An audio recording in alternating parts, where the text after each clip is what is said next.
Hello sake fans, today we're going to be talking about rice polishing ratios. There's been a trend in the sake industry which I really have enjoyed, and it's been a trend of doing some minimal rice polishing.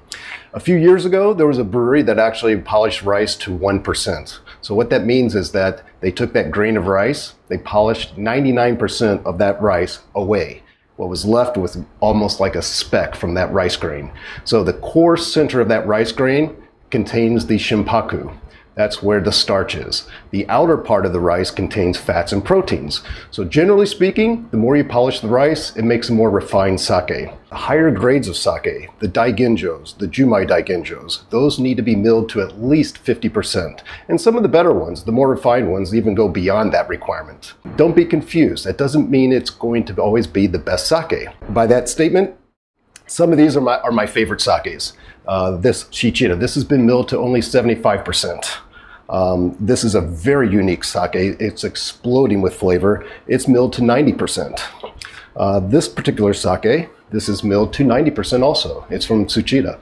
And that's all these brewers kind of have a philosophy of doing some minimal rice polishing because they actually know that they can make a very flavorful sake, and a lot of this really requires the skill of the toji. Not everybody can do this.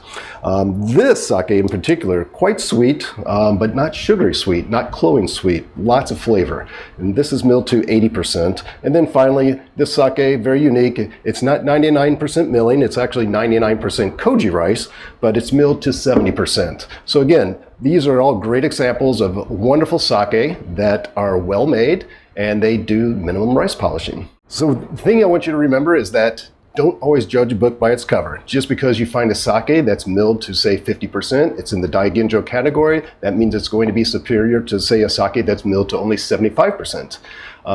Each person has their own flavor profile and preference, but I think most people will find that these are great sake. So if you'd like to try some of the sake similar to this, please join me at the Craft Sake Shoten in Yokohama.